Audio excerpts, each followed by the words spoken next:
너희는 세상의 빛이라 그렇게 말씀하신 주님, 코로나 바이러스 19 상황에서도 거룩하고 복된 날 하나님이 인재 앞에 자복케 하시고 영과 진리신 하나님께 찬양과 경배를 드리게 하시니 그 은혜 무한 감사드렸고 홀로 영광 받아 주시옵소서. 어떠한 어려움이 닥쳐와도 섬김과 나눔으로 주님을 더욱 사랑하게 하시고 이웃을 더욱 사랑하게 하는데 멈추지 않게 하옵소서. 우리의 병든 땅을 고쳐주시고 하나님이 정의가 물같이 공의를 마르지 않는 강같이 흐르게 하옵소서. 특별히 수능을 앞두고 열심을 다하는 고3 학생들을 위해 기도합니다. 여호와 이레 하나님께 간구합니다. 그들의 땀과 수고를 기억하시고 지혜를 허락하시고 최선을 다하게 하옵시고 결과는 세상과 비교하지 않고 하나님의 뜻만 따르는 성숙된 믿음도 허락하옵소서. 또한 고통받고 있는 환우들과 또한 가정의 어려움을 당한 학생들이 있어서 은혜의 주님께 간구하고 아뢰오니 그들을 불쌍히 여기사 모두의 간절한 기도를 들어주시고 고쳐주시고 회복시켜 주시옵소서. 교사 선생님들을 위해 기도드립니다. 가정과 일터를 지켜주시고 강건케 하셔서 학생들을 믿음으로 양육하는데 부족함이 없는 통로가 되게 하옵소서. 오늘도 말씀을 전해주실 박근홍 목사님을 위해 기도드립니다. 양육함의 강건함과 영육 간의 강건함과 말씀의 능력을 다하시사 듣는 학생들이 다 변화받는 축복의 통로가 되게 하옵소서. 내가 세상 끝날 때까지 너희와 함께 하시겠다는 주님의 말씀을 의지하고 저희를 죽기까지 사랑하신 예수님 이름으로 기도드리옵나이다. 아멘.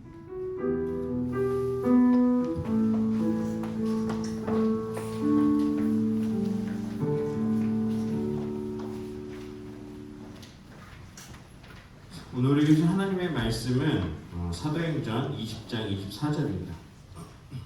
사도행전 20장 24절 말씀 짧으니까 다 같이 한 목소리로 같이 읽도록 하겠습니다. 시작. 그러나 나는 내가 달려갈 길과 주 예수께서 내게 주신 사명 곧 하나님의 은혜의 복음을 증거하는 사명을 다 완성하기 위해서라면 내 생명을 조금도 귀한 것으로 여기지 않습니다. 네. 오늘 말씀의 제목은 성경만 알자입니다. 여러분들 저희가 몇 달 만에 보는 거죠? 한 두 달? 그죠? 두 달 정도 만에 이제 다시 만나게 되는 건데 여러분들 잘 지내고 계셨나요? 네. 다들 막 힘들어요 오늘? 다들 이렇게 땅만 쳐다보고 있는데 오래간만에 만나서 이렇게 저는 기쁜데 여러분들은 별로 이렇게 기쁠 표정이 아니에요. 이게 여러분들 얼굴 스스로를 못 보니까 모르겠죠. 예, 그래서 옆에 있는 사람들 그냥 간단하게 좀 인사 좀 할게요. 오래간만에 만나서 반가워. 아니 선생님들한테도 만나서 반갑습니다. 우리 좀 옆에 계신 분들 좀 인사 좀 할게요. 분위기가 좀 너무 삭막해가지고 좀 옆에 계신 분들 인사하면서 그렇게 할게요. 자, 여러분 제가 이렇게 코로나로 다시 예배를 비대면 예배로 바뀌기 전에 성경에 대해서 이야기했는데 전에 제가 이야기했던 거 많이 까먹었을 거예요. 간단하게 조금 앞에 배웠던 거 짧게 복습한다 생각하고 그 다음에 오늘 계속해서 이야기를 나누도록 할게요. 자, 여러분 구약과 신약은 총 66권이에요. 구약 몇 권이죠? 구약 39권, 신약은 27권. 이게 어렵지 않죠? 그래서 보통 3구 27 해가지고 66권 이렇게 많이 외웠었어요. 자, 구약을 좀 크게 나누면요, 시대별로 좀 나눌 수 있어요. 네, 표를 보여주세요. 네. 눈이 너무 오시네요. 시대별로 일단은 39권 다 중요해요. 다 중요한데 시대 순으로 했을 때 가장 중요한 책들이 있어요. 그게 뭐냐면 창세기, 출애굽기, 민수기, 여호수아, 사사기, 사무엘상부터 열왕기하, 그다음에 이제 에스라, 느헤미야서 이렇게 있는데, 물론 다른 것도 중요하지만 이 뼈대가 되는 핵심적인 책들인데, 여기는 대부분 이야기로 돼 있죠. 이야기로 돼 있고 각 시대를 좀 상징하고 있어요. 창세기는 가장 오래된 책이에요. 그래서 그 당시에는 대부분 족장들의 시대였어요. 여러분, 우리 아브라함은 족장이에요, 족장. 여러분들 옛날에 청동기 시대 때 우리가 그때 살던 사람들 대부분 족장이라고 하는데, 맞아요. 그 시대에 살았어요. 우리가 성경에서 뭐 이렇게 나오니까 막 아브라함은 세련된 무슨 시민 같은 느낌인데 아니에요. 족장이에요. 아브라함, 이삭, 야곱 계속해서 이 가족의 혈통으로 이어진 족장의 시대가 바로 창세기의 시대고요. 두 번째는 이제 출애굽을 해서 광야에서 보냈던 광야의 시대, 이게 출애굽기 민수기예요. 그렇게 하고 이제 광야에서 보냈던 이유는 단 하나예요. 하나님이 약속하신 그 지금의 이스라엘 땅, 그 당시엔 가나안 땅이라고 했던 그 가나안 땅으로 들어가게 하기 위해서 광야에서 이렇게 40년 동안 보냈는데, 결국에는 그 땅에 들어가서 이제 정착하게 되죠. 그것이 어디냐? 여호수아하고 사사기의 이야기예요. 그 다음에 계속 이제 그 가나안 땅에서 잘 지내고 있다가 이스라엘 백성들이 무엇을 원하냐면 왕을 달라고 해요. 그 주변에는 모든 나라들이 다 왕이 다스리는 나라였어요. 왕정 국가였어요. 그런데 유일하게 이스라엘만 왕이 없이 그냥 지도자들이, 영적인 지도자들이 다스리는 그런 나라였는데, 이스라엘 백성들이 왕을 달라고 요구를 해요. 그래서 하나님께서 그 약속을 들으시고 이스라엘의 첫 번째 왕인 사울을 통해서 또 이스라엘이 이제 왕정 시대로 나아가게 그렇게 하세요. 그래서 그 왕정 시대에 대한 이야기를 기록한 게 사무엘상부터 열왕기하까지의 이야기예요. 그렇게 해서 계속 왕의 시대로 가다가 나중에 이스라엘이 반으로 쪼개져서 북이스라엘, 남유다로 나뉘어지고 두 나라가 다른 이방 민족에 의해서 다 멸망을 해요. 북이스라엘은 아수르, 그 역사책에는 아시리아로 되어 있고요. 그 다음에 남유다는 바벨론, 역사책으로는 신바벨로니아 제국에 의해서 멸망을 하게 됩니다. 그래서 다 어떻게 되냐? 포로로 끌려가요. 그 포로 시대에 썼던 글이 바로 여기 나와 있는 것처럼 에스라서 느헤미야. 그러니까 포로 시대가 끝나고 다시 이제 이스라엘 땅으로 돌아오는 그 모든 여정을 적어놓은 게 에스라, 느헤미야서까지예요. 그래서 이거를 구약을 시대 순으로 이렇게 구분해 보면은 이것이 가장 핵심적인 뼈대고요. 그 사이사이에 이제 들어가는 여러 가지 내용들이 다음 표에 보면 나와 있는 거예요. 여러분 전에 봤었던 거예요. 이 창세기, 출애굽기, 민수기, 여호수아, 사사기, 사무엘상부터 열왕기하, 그다음에 에스라, 느헤미야의 위에 있는 이게 뼈대고요. 그 시대 순에 맞춰가지고 사이사이에 들어가 있는 그 구약의 책들이 이렇게 나와 있는 거예요. 자, 이게 구약의 그냥 한 그 큰 구조예요. 신약을 알려드릴게요. 신약은 더 쉬워요. 27권이기 때문에 분량이 적어요. 처음에 마태, 마가, 누가, 요한, 이거 4개를 뭐라고 했는지 기억나요? 전에? 사복음서, 맞아요. 4개의 복음서이기 때문에 사복음서예요. 그리고 신약에는 유일하게 역사서가 딱 한 개 있어요. 그게 뭐냐? 요한복음 다음에 나와 있는 사도행전이에요. 사도행전만 역사서예요. 그리고 신약에서 제일 많은 게 뭐냐면 서신서예요. 서신서는 뭐냐면 편지글.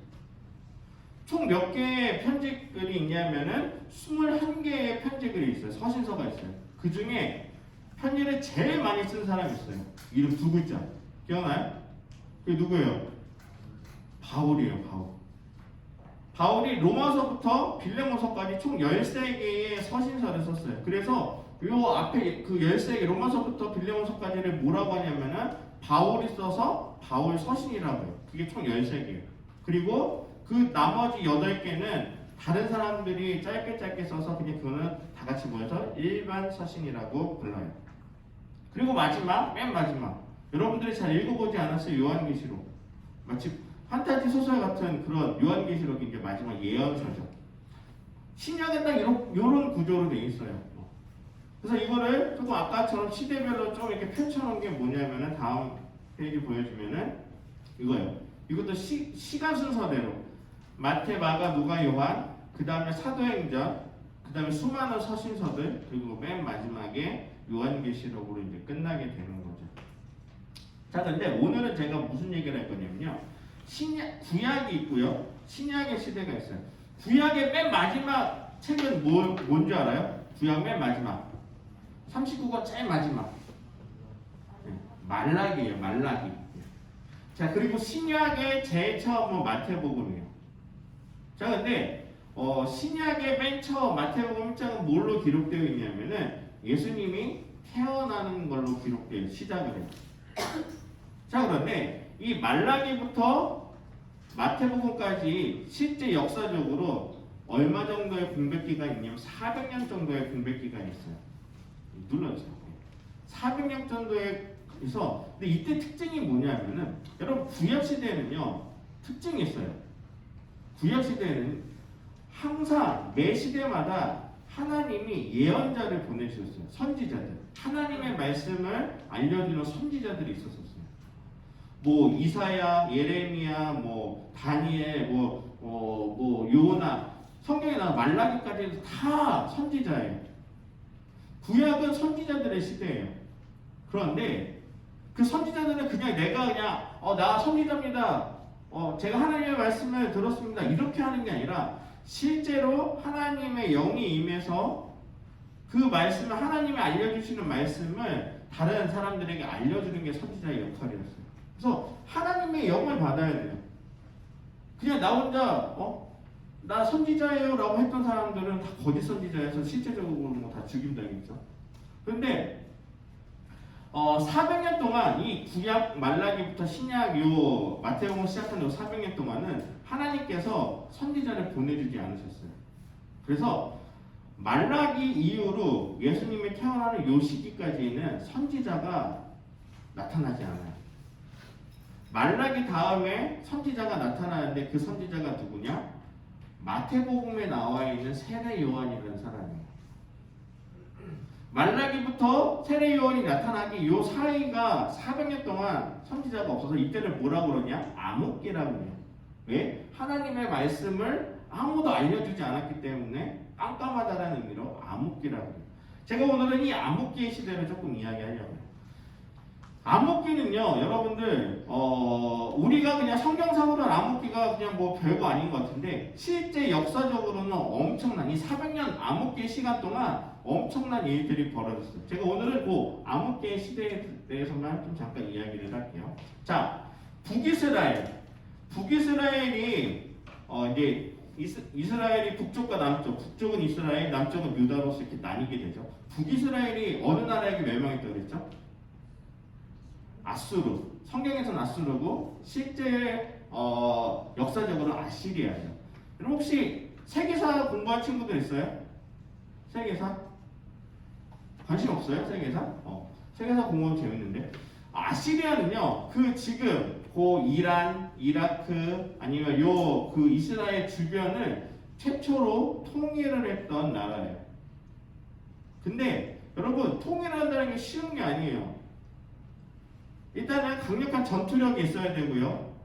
그리고 아수르가 빠르게 차츰을 이렇게 정복을 할 수 있었던 이유는 뭐냐면은 아주 강한 억압 정치를 했기 때문에 그래요.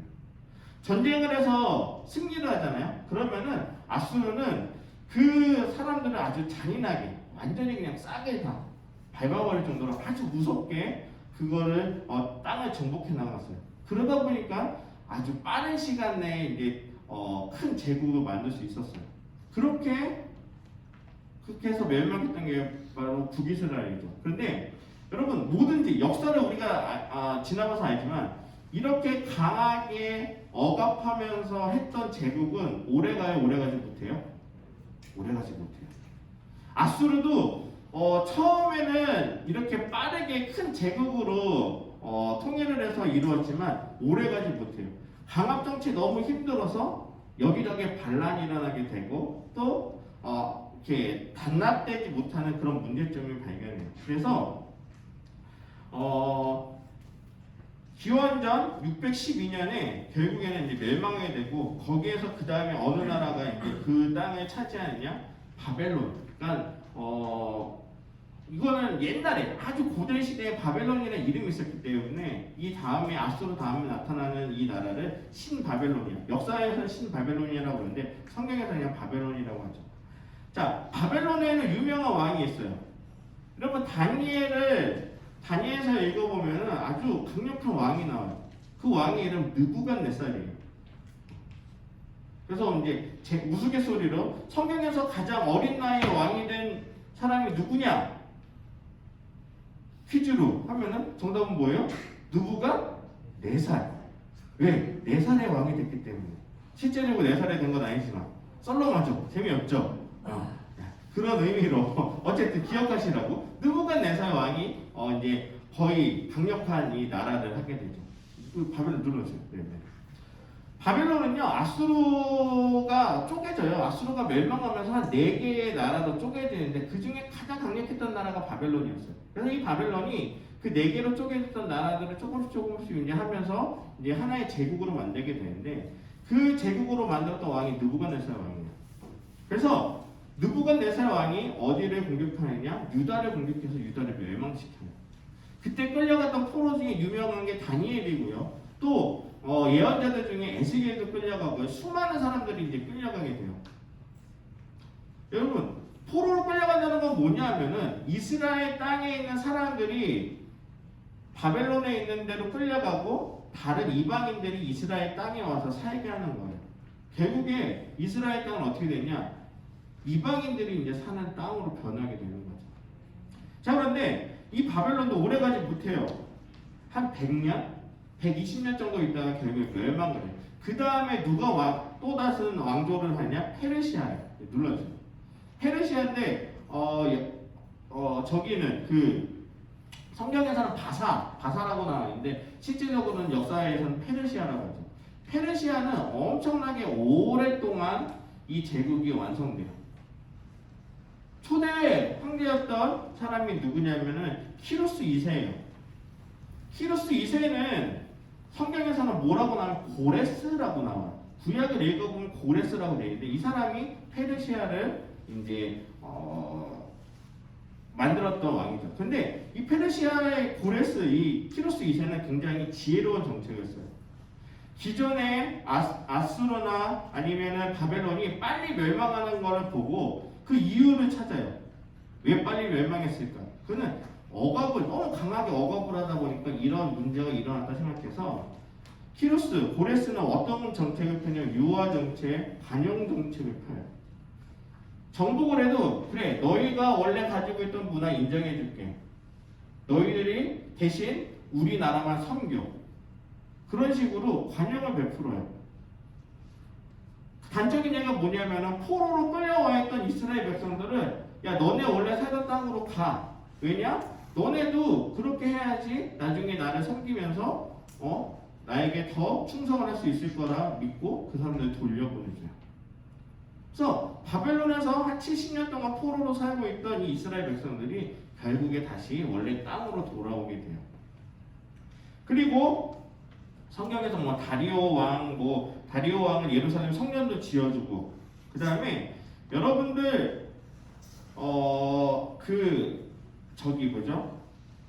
에스더 책을 읽어보면 거기에 아하수에로라는 왕이 나와요. 에스더의 남편이에요. 에스더가 이제 왕비가 되죠. 남편이 아하수에로 왕인데 역사적인 이름으로는 크세르크세스예요. 혹시 여러분들 영화 중에 300이라는 영화 본 사람 있어요? 300 옛날 영화니까 조금 됐어요. 그게 뭐냐면은 스파르타 군하고 페르시아 군하고 싸우는 이야기예요. 스파르타의 300명의 정예 부대가 페르시아라는 제국하고 맞서가지고 장렬하게 전사했지만 결국에 그것을 계기로 나중에 이제 그리스가 이제 페르시아를 이기게 되죠. 근데 이게 역사적으로 굉장히 아주 유명한 전쟁을 하게 돼요. 그게 뭐냐면은 살라미스라는 데서 페르시아는 계속 저기 땅을 보면은 지금 이란, 이라크, 시리아 쪽에 있다 보니까 이 페르시아는 자꾸 어느 쪽으로 가고 싶냐면 유럽 쪽으로 가고 싶은 거예요. 유럽 쪽으로 이제 영토를 넓히려면 반드시 싸워야 되는 나라가 있어요. 경계를 보면 지금으로 말하면 그리스예요. 그리스를 반드시 정복해야지만 그 유럽 땅으로 계속 정복을 할 수 있는 거예요. 자, 근데 이 그리스가 만만치가 않아요. 계속해서 이 그리스에 침공을 하게 되는데 결국에는 어떻게 되느냐?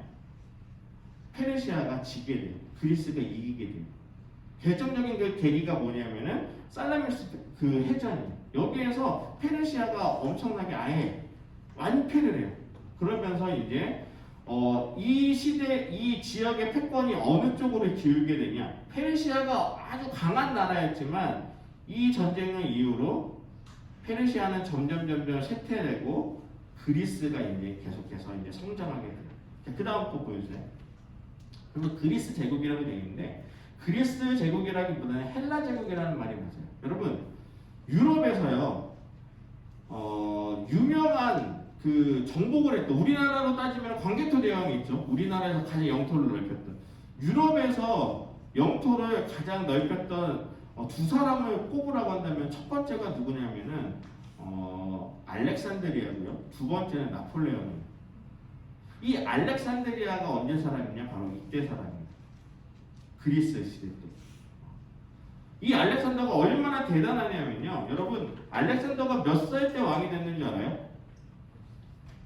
지금 여러분들 고3들 나이. 고3들 나이 때 왕이 됐어요. 근데 이 알렉산더는 전쟁의 명수였어요. 그래서 전쟁을 하는 족족 다 이겨요. 싸움도 잘했고요. 전략도 뛰어났고요. 아주 전쟁에 아주 엄청난 능력을 가진 그런 왕이었어요. 그런데 이 알렉산더가 계속해서 땅을 정복해 나가요. 그래서 어디까지 정복하느냐? 이집트 그 지금으로 말하는 북아프리카 쪽, 이집트 쪽, 그 다음에 동쪽으로 계속 뻗어서 기존의 페르시아가 가지고 있는 땅을 다 점령하고 심지어는 어디까지 가느냐? 인도까지 가게 돼요. 엄청난 거죠. 그런데 인도를 계속 점령을 하다가 결국에는 거기까지는 너무 오랜 기간 동안 점령을 하니까 이 병사들이 지쳐가지고 이제 돌아오게 되는데 이 어마어마한 제국을 만드는데 걸린 시간이 몇 년이었냐? 대략 10년이었어요. 엄청난 거죠. 20살의 어린 이 왕이 이 전쟁을 통해 가지고 엄청난 제국을 만들었는데 10년밖에 안 걸렸다는 거예요. 그런데 이 알렉산더가 이제 32살 때 이제 다시 이제 고국으로 돌아오는 중간에 이제 원인을 알 수 없으면 죽게 돼요. 이 대제국을 만들어 놓고 죽게 되는데 이제 여기에서 이제 또 큰 제국이 갑자기 발전을 했다가 갑자기 이제 그 왕이 죽게 되니까 이제 막 쪼개지는 거죠. 분열이 되는 거죠. 그래서 이 헬라 제국이 쪼개지는데 중요한 거는 헬라 제국이 알렉산더가 잘했던 게 뭐냐면은 자신이 정복했던 땅마다 뭘 강조했냐면은 헬라의 문화를 강조했어요. 자, 지금 보면은 이스라엘도 지금 이 알렉산더가 정복했던 땅 중에 속해 있죠. 그래서 이 당시에 이스라엘에 어떤 영향을 받냐? 그리스 헬라의 문화를 굉장히 접목하게 돼요. 그러면서 자꾸 강요하게 돼요. 자, 그런데 여기서 문제가 생겨요. 여러분, 이스라엘은 무엇을 섬기는 나라예요? 누구를 섬겨요? 하나님을 섬겨요. 자, 그런데 여러분, 그리스 로마는 우리가 책으로도 이제 많이 알고 있죠. 그리스에서는 어떤 신들을 섬겨요? 제우스, 아폴로, 다양한 신들을 섬기죠. 그런 것들을 강요받으니까 이 이스라엘 사람들이 그것을 따를 수 있을까요? 없을까요? 없어요. 그러니까 그런 거예요. 헬라의 문화를 섬기라고 막 하는데 자신들은 이미 하나님을 섬기고 있었기 때문에 그것을 섬기는 것이 그러니까 헬라의 이 신들이 그리스의 신들을 섬기는 것이 자신들에게는 큰 죄라고 여긴 그런 한 부류의 사람들이 있었고요. 아니다. 지금은 우리가 힘들기 때문에 우선은 헬라의 문화를 받아들이고 그 다음에 우리가 거기에서 현실적인 그 타협을 해서 헬라권을 받아들이고 그 안에서 우리의 또 신앙을 지키자 이런 두 부류의 사람들로 나뉘게 돼요. 그게 나중에 어떻게 변화되느냐? 신약에 보면요, 예수님의 시대 때 바리새인이 있고요, 사두개인들이 있어요. 이 두 부류가 맨날 만나면 싸워요. 둘이 엄청 싸워요. 나중에 내전까지 할 정도로 싸워요. 근데 이유가 있어요. 바리새인들은요, 전통을 지키자는 입장이에요. 오직 하나님, 오직 율법, 이것만 지켜야 된다는 게 바리새인들이에요. 근데 사두개인들은 달랐어요. 아니다. 지금은 우리가 이렇게 막 강하게 할 게 아니라 우리가 힘이 없기 때문에 헬라의 그런 문화를 받아들여서 우리가 지금은 그것을 같이 헬라의 문화와 또 원래 이스라엘의 문화를 같이 발전시켜서 나가야 된다라고 여겼던 게 사두개인들이에요. 그래서 이런 갈등들이 이제 이 알렉산더가 정복한 이후에 이스라엘 땅에 이렇게 문제들이 생기게 되죠.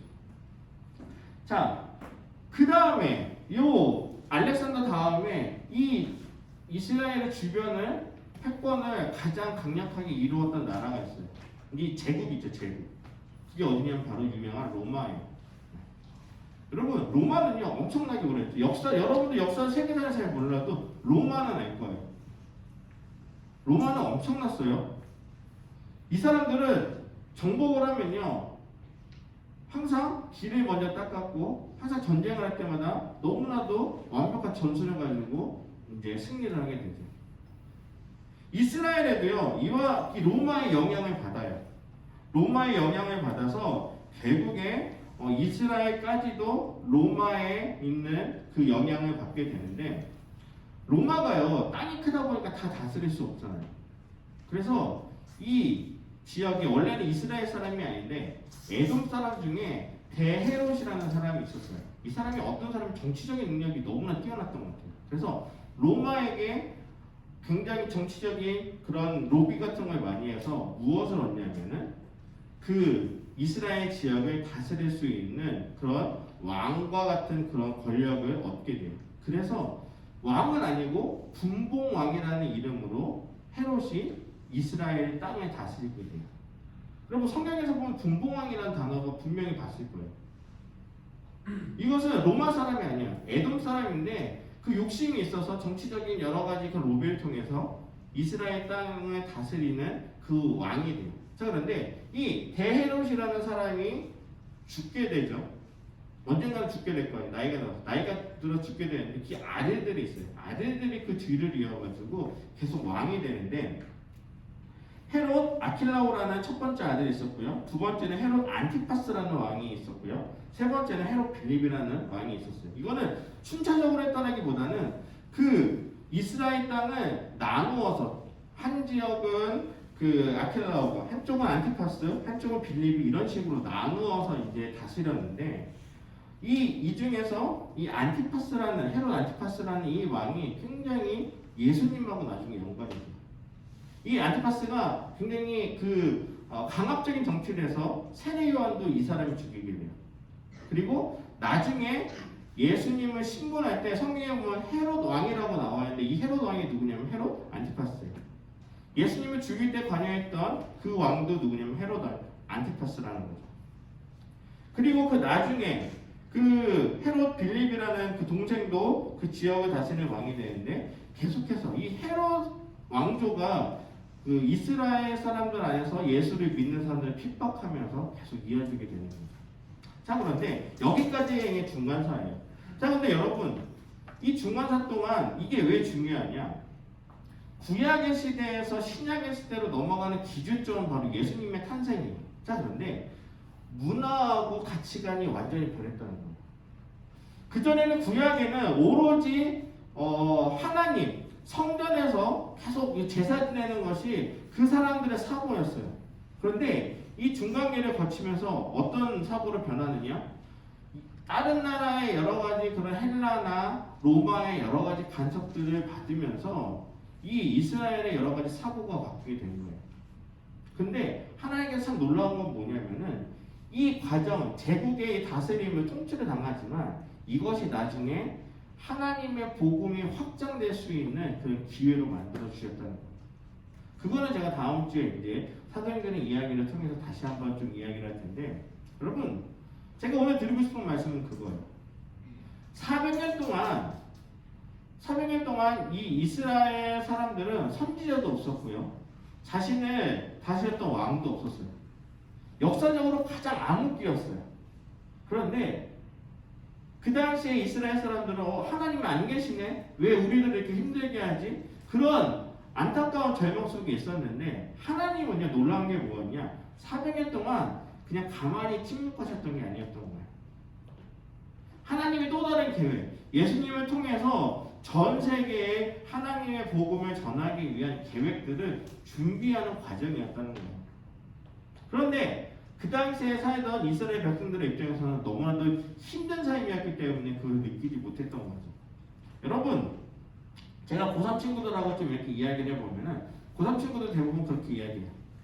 자신들은 이번 수능에 가장 이렇게 피해를 보고 있어서 많이 힘들대요. 많이 마음이 아프대요. 저도 공감을 해요. 여러분, 저도 이때까지 태어나서 이런 코로나라는 거 처음 경험해 봤어요. 여러분들이 학교에 가지도 못해서 제대로 공부도 못하고 또 당장 이제 수능이나 또 이제 입시를 준비하는 데 있어가지고 많은 피해를 본 거는 사실이에요. 여러 가지 불안함이 있을 거예요. 또 고1, 고2 친구들도 마찬가지예요. 여러 가지 불편하고 어려운 분명히 있을 거예요. 여러분, 근데 지금 이런 어려운 상황 가운데 하나님이 그러면 우리를 잊어버리고 계시느냐? 그건 아니라는 거예요. 하나님은 우리가 또 어떤 우리가 알 수 없는 방법으로 또 다른 방법을 통해서 하나님이 또 멋진 계획들을 하고 계시다는 거예요. 지금 우리는 그걸 못 느낄 수 있어요. 시간이 지나면 알 수 있겠죠. 여러분, 제가 여러분들에게 당부하고 싶은 건 뭐냐면은 지금의 상황이 어렵다고 해서 여러분들 하나님이 여러분들에게 침묵한다라고 여기지 않으셨으면 좋겠어요. 그래서 우리가 지금 해야 될 건 뭐냐면 기도예요. 하나님 의지하는 마음이에요. 힘들고 어려워도 코로나 때문에 하나님 왜 코로나를 주셔가지고 저렇게 힘들게 합니까? 불편할 수 있어요. 그래도 그럼에도 불구하고 하나님은 또 우리들을 지켜주시고 사랑해 주신다는 이 사실을 여러분 꼭 기억하셔야 돼요. 여러분, 힘들고 어렵다는 거 우리 모두의 마음일 거예요. 솔직히 예배 드리는데 우리가 마스크도 이렇게 쓰고 우리가 방역 수칙 같은 것도 예전에는 그런 것도 없었는데 이런 거 지키면서 해야 되는 불편하죠. 힘들죠. 하지만 이 상황 가운데서도 하나님은 여러분들 한 분 한 분하고 분명히 함께하고 계시고 또 여러분들의 기도에 대해서 결코 외면하지 않으신다는 거예요. 이스라엘 백성들이 전혀 예상하지 못했던 예수님을 통한 모든 사람들을 구원하기 위한 하나님의 계획이 그 400년 동안 있었다는 거예요. 여러분, 하나님의 뜻을 우리는 알 수 없지만 그렇다고 해서 하나님을 의지하는 것을 포기하지 않으셨으면 좋겠어요. 특별히 고3 친구들 좀 답답할 거예요. 이제 얼마 남지 않은 시간 때문에 더 불안할 거예요. 하지만 그럼에도 우리가 지금 할 수 있는 것은 무엇이냐? 그럼에도 하나님께 기도하고 하나님을 의지해야 된다는 거예요. 여러분, 그것을 꼭 잊지 마시고 우리가 계속해서 하나님께 기도하며 나아가는 저희 모두가 되길 바라요. 그럼 우리가 찬양하며 자꾸 기도하며 나아갈게요. 우리 같이 찬양할 텐데요.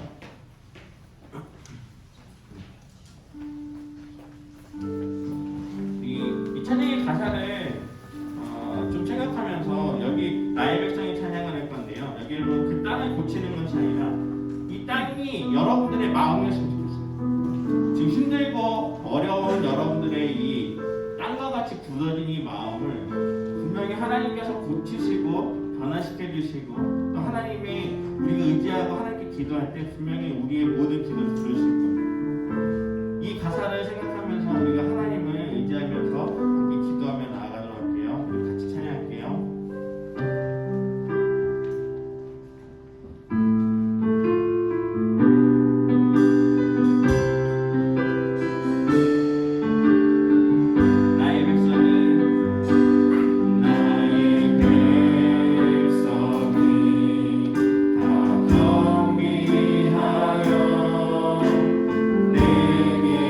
내게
기도합니다. 여러분, 근데 하나님께서 우리들의 기도하면 하나님께서 분명히 들어주신다고 약속하셨어요. 암흑과 같은 그 시기를 살았던 구약의 그 400년의 시대에도 하나님께서는 침묵한 것이 아니라 그들의 기도를 분명히 들어주고 계셨다는 걸 믿으시면 좋을 것 같아요. 특히 고3 친구들 얼마 남지 않은 이 시기 불안하고 또 마음에 여러 가지 걱정, 근심이 있을 수 있지만 여러분, 이 시간 우리가 더욱더 함께 기도해야 될 것은 하나님, 나의 마음을 붙들어 주시고 나의 마음 가운데 평안함 주시고 내가 이 상황을 판단하기보다는 내가 하나님을 의지하며 나아갈 때 하나님, 나의 주변의 모든 것들이 내가 생각하지 못한 것 이상으로 하나님께서 평안으로 이 모든 것을 우리가 경험할 수 있도록, 특히 1학년, 2학년 친구들도 지금 코로나 때문에 많이 어려운 상황이 있지만 이 상황 가운데서도 하나님, 환경을 탓하기보다는 내가 믿음으로 하나님께서 기도하며 나아가겠습니다. 우리 그런 마음으로 한 마음으로 함께 잠시 기도하도록 하겠습니다. 기도하시겠습니다. 하나님 말씀 하나님 어디 감사합니다.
우리는 지금의 시대가 너무나도 힘들고 어렵습니다.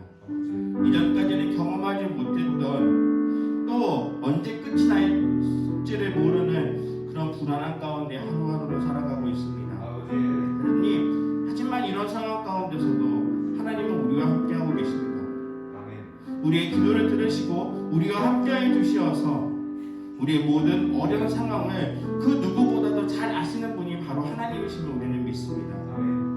하나님, 이 상황 가운데 우리가 할 수 있는 것은 기도밖에 없고 하나님을 더욱더 의지할 수밖에 없음을 고백하오니 하나님, 우리들의 마음을 지켜주시고 붙들어주시고 우리가 힘들고 어려울 때 하나님께 더욱더 기도할 수 있는 저희 모두가 되게 도와주시옵소서. 함께 할 것을 믿사오며 예수님의 이름으로 기도드립니다. 네. 우리 준비하신 예물을 하나님께 올려드리도록 하겠습니다.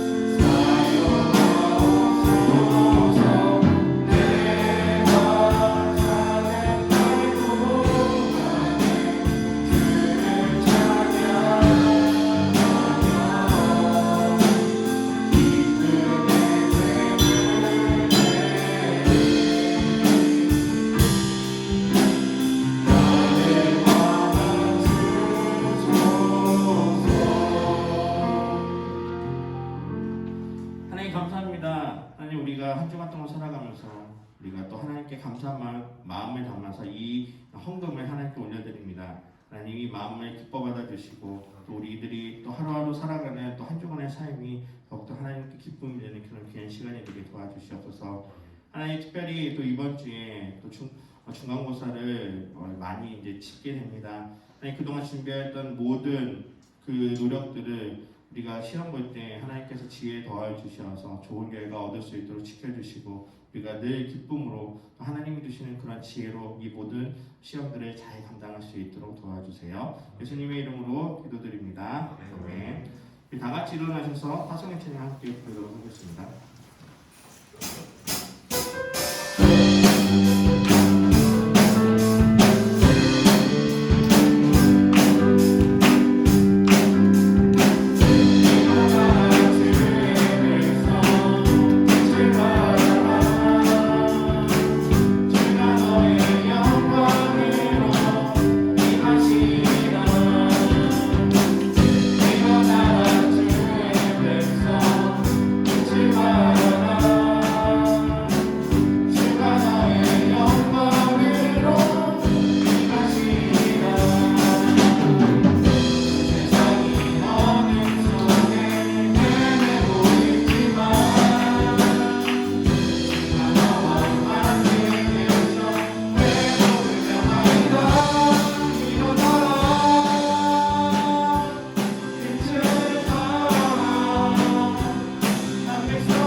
이제는 우리 주 예수 그리스도의 은혜와 하나님의 크신 사랑과 성령의 교통하심이 암흑과 같은 시대에 하나님이 우리를 위하여 침묵한 것이 아니라 우리를 향하여 놀라운 계획을 보여주었던 것처럼 우리가 그러한 믿음과 그런 신앙을 살아가며 늘 어려운 상황 가운데서도 주님의 의지만 나아가기를 간절히 소망하며 다짐하는 이 자리에 모여있는 우리 고등부의 모든 학생들과 선생님들과 또 영상으로 각자의 자리에서 예배에 참여하는 우리 고등부의 모든 학생들을 위해 이제부터 영원토록 함께 계시기를 간절히 축원하옵나이다. 아멘. 아멘.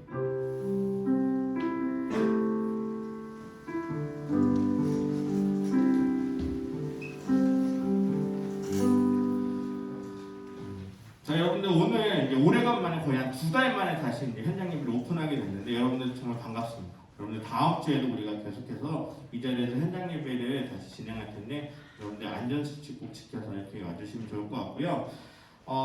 특별한 광고는 없습니다. 오늘은요 이제 끝나고 나면 잠깐 우리 담임 선생님들하고 여러분들 좀 같이 오래간만에 만났으니까 잠깐 인사하고 그렇게 가도록 하고요. 오늘 특별히 한 분 오래간만에 아마 1학년 친구들은 잘 모를 텐데 우리 2학년, 3학년 친구들은 잘 알 거예요. 송명준 선생님이 군대에서 제대해서 왔습니다. 우리 박수로 앞으로 나와주세요. 네. 잠깐 우리 좀 인사하는 시간 갖도록 할게요. 작년에 우리가 인사했던 것 같은데 벌써 전역을 해서 이렇게 왔습니다. 네. 날씨가 그렇게 춥지도 않은데 모자를 쓴 이유는 아니고 머리가 짧아서. 네. 안녕하세요. 작년에 군대 갔던 송명준이라고 합니다. 벌써 시간이 빠르게 흘러가지고 전역을 하게 됐는데 앞으로 더 신앙생활 열심히 하도록 노력하겠고 많은 분들도 여러분들도 열심히 신앙생활 하시면 좋겠습니다. 감사합니다. 네, 여러분 계속 주님과도 만날 수 있을 것 같아요. 여러분들 만나면 반갑게 인사했으면 좋겠고요. 자, 여러분들 그리고 지금은 이제 반별로 우리 지금 막 반이 이렇게 구분이 안 돼 있다 보니까 우리 선생님들이 반 학생들이 잘 왔는지 안 왔는지 확인이 안 됐을 때 꼭 선생님들하고 같이 만나서 이야기를 좀 하고 가시면 좋을 것 같고요. 여러분들 요거는 저희가 계속해서 이거는 좀 내셔야 됩니다. 이거는 저희가 혹시 이거 안 쓴 친구들 있나요? 안 쓴 친구들? 네. 이거 나갈 때 꼭 내주시고 나갈 때 내주시면 될 것 같아요.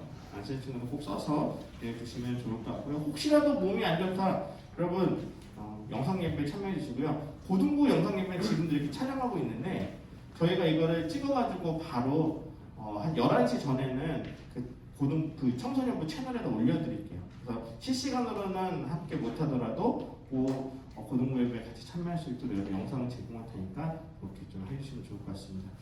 자, 우리 반별로 선생님하고 같이 좀 만남의 시간 갖고 마치도록 하겠습니다. 네. 뭐 없어요? 네, 없으면 그냥 반별로 모일게요. 반별로. 네,